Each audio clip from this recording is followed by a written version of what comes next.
రాజోల్ నియోజకవర్గం Sankaraguptam major drain ఆధునికీకరణకి deputy CM Pawan Kalyan గారు సుమారు 22 కోట్ల రూపాయలని శాంక్షన్ చేశారు. ఈ శాంక్షన్లో ముఖ్య పాత్ర వహించిన డిప్యూటీ సీఎం పవన్ కళ్యాణ్ గారికి కోనసీమ రైతాంగం తరపున అలాగే జనసేన శ్రేణుల తరపున శుభాకాంక్షలు తెలియజేస్తున్నాం. ఈ డ్రైన్ ఆధునీకరణ వలన కోనసీమలో ఉన్న కొబ్బరి రైతులందరూ కూడా చాలా లబ్ధి పొందుతారని చెప్పేసి మేము తెలియజేస్తున్నాం. ఆ ఆధునీకరణ పనుల నిమిత్తం విర్చువల్గా శంకుస్థాపన కార్యక్రమం చేశారు పవన్ కళ్యాణ్ గారు. ఈ డ్రైన్ సమస్యని తీర్చడానికి సుమారు 45 రోజులు టైం అడిగారు పవన్ కళ్యాణ్ గారు మొన్న రాజోలు వచ్చినప్పుడు. అలాంటిది 30 నుంచి 35 రోజుల మధ్యలోనే ఈ ఆధునీకరణ పనులకి శంకుస్థాపన చేసి పరిపాలనలో తనదైన శైలిని మరొకసారి నిరూపించుకున్నారు డిప్యూటీ సీఎం పవన్ కళ్యాణ్ గారు.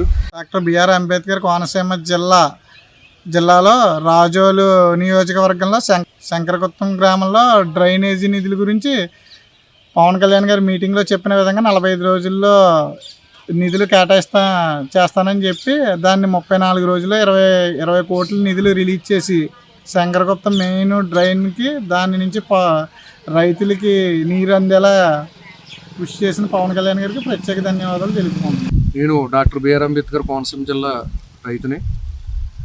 గత నవంబర్ నెలలో మా కోనసీమ జిల్లా పర్యటన చేసినప్పుడు ప్రత్యేకంగా ఏదైతే ఈ సముద్రపు నీరు ఈ డ్రైనేజ్ వ్యవస్థ సరిగ్గా లేకపోవడం వల్ల పోటు టైంలో వెనక్కి వచ్చి అనేక ఎకరాలు మా కొబ్బరి తోటలో పాడైపోయిన సందర్భంలో స్థానిక ఎమ్మెల్యే దేవవరప్రసాద్ గారు తెలియజేసిన మీదట గౌరవ ఉప ముఖ్యమంత్రి పవన్ కళ్యాణ్ గారు ఇచ్చేసి పర్యటించిన సందర్భంలో ఈ యొక్క ముంపుకు గురైనటువంటి ప్రాంతాల్లో ఉన్నటువంటి డ్రైనేజీ మేజర్ డ్రైన్ ఏదైతే ఉందో శంకరగుప్తం దాన్ని ఆధునీకరించి ఈ ఉప్పు నీరు బ్యాక్ రాకుండా చేసేటటువంటి పనులకు గాను నేను 45 రోజుల్లో ఎస్టిమేషన్ చేయించి శాంక్షన్ ఇప్పించి ఈ వర్కులు కంప్లీట్ చేయించేస్తానని చెప్పి హామీ ఇవ్వడం జరిగింది.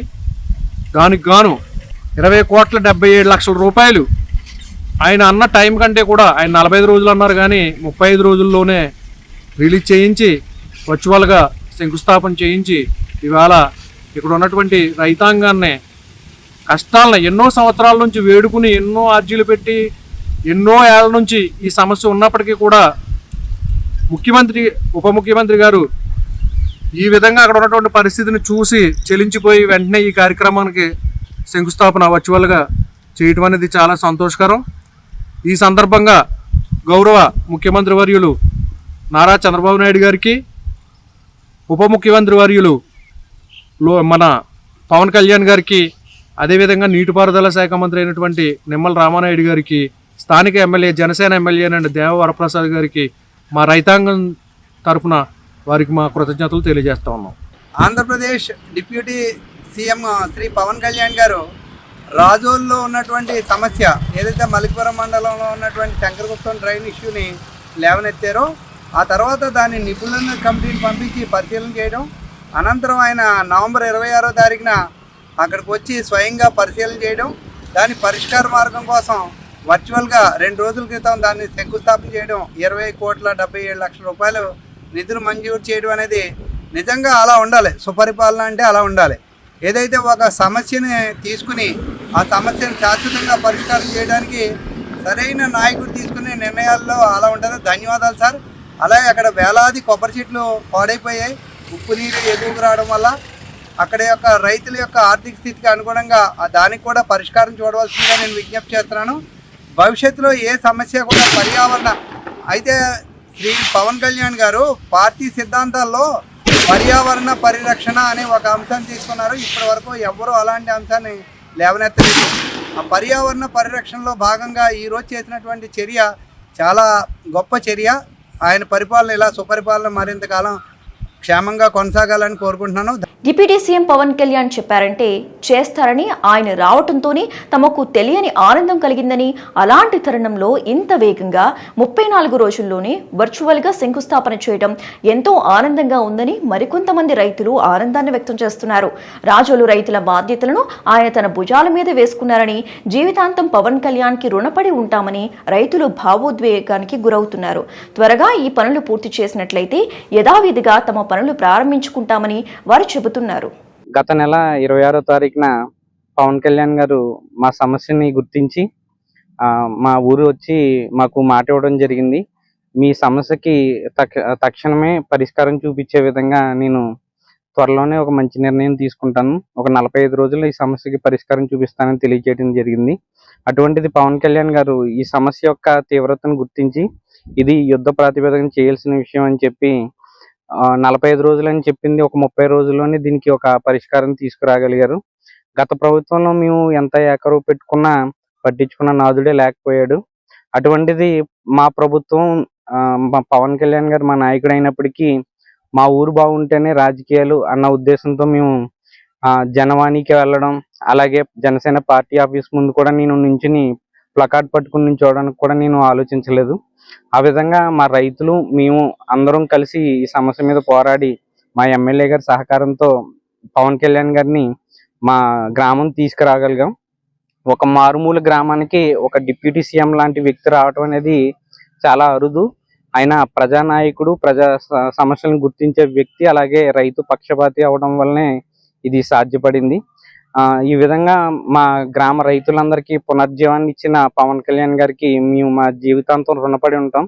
ఆయనకి ఏ విధంగా సహకారం అందించాలనేది మేము ఆలోచించి మేము ఎప్పుడు ఆయన వెన్నంటే ఉంటామని ఆయనకి మరొకసారి కృతజ్ఞతలు తెలియజేసుకుంటున్నాను. ఈ శంకరగుప్తం డ్రైన్ పొంగి పొరలటం వల్ల లక్షలాది కొబ్బరి చెట్లు చనిపోతున్నాయని, ఆ తర్వాత ఈ భూగర్భ జలం ఉబికి బిల్డింగ్లు కూడా బలహీన పడిపోతున్నాయి, త్రాగునీరు పాడైపోతుందన్న విషయాన్ని మేము పవన్ కళ్యాణ్ గారికి తెలియజేసినప్పుడు రాష్ట్ర ఉప ముఖ్యమంత్రిగా ఉన్నటువంటి పవన్ కళ్యాణ్ గారు వెంటనే ఈ యొక్క కొబ్బరి చెట్లు చనిపోవడానికి గల కారణాలను నేను రైతులతో మాట్లాడి తెలుసుకుంటాను, విషయాలు ఏంటి అనేది నేను తెలియజేసుకుంటాను, పండగ అయిన తర్వాత వస్తాననేసి ఆయన ఎక్స్లో మార్క్ చేసి, ఆ తర్వాత అన్న మాట ప్రకారంగానే కేసినపల్లి గ్రామం వచ్చి ఈ విషయాలన్నింటినీ కూడా రైతులతోనూ సంబంధిత అధికారులతోనూ చర్చించిన తర్వాత ఒక 45 రోజులు ఇవ్వండి నాకు, నేను దీని మీద పూర్తి అవగాహన చేసుకొని దీనికి ఏమేమైతే చేయగలనో అవన్నీ కూడా చేయడానికి నేను సన్నద్ధం చేసుకున్న తర్వాత సంక్రాంతి అయిన తర్వాత పనులు కార్యాచరణ మొదలుపెట్టే విధంగా నేను పని చేస్తానని చెప్పేసి ఆ రోజు మాట ఇవ్వడం జరిగింది. మనం వింటూ ఉంటాం వాక్ ద టాక్ అనే మాట, ఇంగ్లీష్లో వాక్ ద టాక్ అంటారు. దానికి సరైన నిదర్శనం ఇదే. ఆయన అన్నట్టుగానే కేసినపల్లి గ్రామం వచ్చారు. ఆయన చెప్పిన విధంగానే ఆయన మాటను నిలబెట్టుకుంటూ 20,77,40,000 రూపాయలని దీనికి శాంక్షన్ చేయిస్తూ జీవోని విడుదల చేయడం జరిగింది. మేమైతే కొంత భయపడతా ఉన్నాం, స్థానిక సంస్థల ఎలక్షన్లు దగ్గరలోనే ఉన్నాయి, ఈ జీవోలు రిలీజ్ అవ్వకపోయినట్లయితే మళ్ళీ మా పనులన్నీ కూడా ఆగిపోయి ఇంకో కొంతకాలం కాలయాపన జరిగిపోతుందేమో, ఆ తర్వాత ఉన్నటువంటి పరిస్థితుల్లో ఏం జరుగుతుందో ఏమో అనేది నేను తొందరపడతా ఉన్నప్పుడు పవన్ కళ్యాణ్ గారు తను చెప్పిన మాట, మనం ఇచ్చిన మాటను నిలబెట్టుకుంటూ చెప్పిన పనిని సకాలంలో చేసి మా గ్రామానికి, మా యొక్క ఈ పరిసర గ్రామాలకి, సముద్ర తీర గ్రామాలైనటువంటి ఈ 13 గ్రామాలకి ఎంతో మేలు జరిగే విధంగా ఈ యొక్క డ్రైన్ యొక్క పనులు ప్రారంభించడానికి నిన్న శంకుస్థాపన చేయడం నిజంగా ఆయనకి మేము అందరం కూడా రుణస్థులమై ఉన్నాము. వారికి మేము మా అన్ని గ్రామాల తరఫున ప్రత్యేక ధన్యవాదాలు తెలియజేస్తూ ఈ మెగా ఛానల్ ద్వారా ఆయనకి, ఆయన యొక్క అభిమానులకి, ఈ యొక్క ప్రభుత్వానికి కూడా మేము ఎంతో ధన్యవాదాలు తెలియజేస్తా ఉన్నాం. అన్నం పెట్టే రైతుకి నిలబడే ప్రభుత్వం ఇది. వ్యక్తిగతంగా నా ఇష్టం కావచ్చు, అలాగే గౌరవ ముఖ్యమంత్రి గారు కూడా చూడొచ్చు.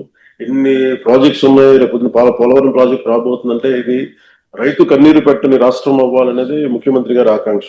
ఆ దిశలోనే మీరు ఇబ్బంది పడుతున్నప్పుడు శంకరగుప్తం డ్రైన్ కి ఆయన దాదాపు 20,70,00,000 ఇచ్చినందుకు మనస్ఫూర్తిగా వారికి మనందరం కృతజ్ఞతలు తెలియజేసుకోవాలి. అలాగే రాజోలు వచ్చిన రోజునే సముద్రం పోర్టుకి మరో కొబ్బరి చెట్టు పొడవక ముందు యుద్ధ ప్రాతిపాదికన చర్యలు తీసుకోవాలని నేను అనుకున్నాను. వెంటనే దాన్ని చర్యలు ఏం చేయాలి అన్న విషయాన్ని గుర్తుంచుకుని ఆ శంకర్ గుప్తం ఫైల్ ని ప్రభుత్వం అధికారులందరి ముందు ఉంచి గౌరవ ముఖ్యమంత్రి గారి ఆఫీస్ లో సహా ఆర్థిక పరిస్థితి చూస్తే ఈ బడ్జెట్ లో చాలా నిధుల సమస్య ఉంది. దాన్ని మరి అలాంటి సమయంలో ఆయన తీసుకొని చేయడం నిజంగా చాలా మనం ఆనందించాలి. అలాగే ఈ శంకర్ గుప్తం మేజర్ డ్రైన్ ఆధునీకరణతో వందలాది మంది కొబ్బరి రైతులు కూడా చాలా రిలీఫ్ ఉపశమనం కలుగుతుంది. ఇది ఒక ఆరంభం అనుకోండి, ఒక బిగినింగ్ అనుకోండి.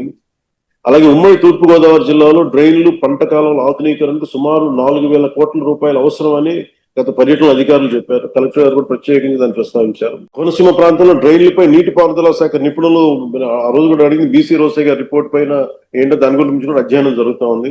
నివేదిక వచ్చిన వెంటనే మంత్రివర్గంలో చర్చించి డ్రైన్ల ఆధునీకరణ అంశాన్ని ఖచ్చితంగా ముందుకు తీసుకెళ్తాం. అలాగే కూటమి ప్రభుత్వం రైతుల సంక్షేమానికి, ముఖ్యంగా కోనసీమ కొబ్బరి రైతుల సమస్యల్ని పరిష్కారాన్ని కట్టుబడి ఉంది. అలాగే ఇంకొక మేజర్ డిమాండ్ రిక్వెస్ట్ కూడా కోనసీమలో కోకోనట్ బోర్డు ఏర్పాటు అనే అంశాన్ని మీకు తెలియజేశారు. ఖచ్చితంగా కేంద్రం దృష్టికి తీసుకెళ్తామని తెలియజేసుకుంటా ఉన్నాం. ప్రజలందరికీ కూడా మరోమారు మీ అందరికీ ఈ ముక్కోటి ఏకాదశి శుభాకాంక్షలు తెలియజేసుకుంటూ, సుబ్రహ్మణ్య షష్ఠి నుంచి ముక్కోటి ఏకాదశికి మీరు పోయిన నష్టాన్ని మేము తిరిగి చేయలేము, కానీ కనీసం భవిష్యత్తు నష్టాన్ని నివారించే పరిస్థితులకి శంకర్ గుప్తం డ్రైన్ పనులు చాలా హెల్ప్ అవుతుంది, సహాయపడుతుంది.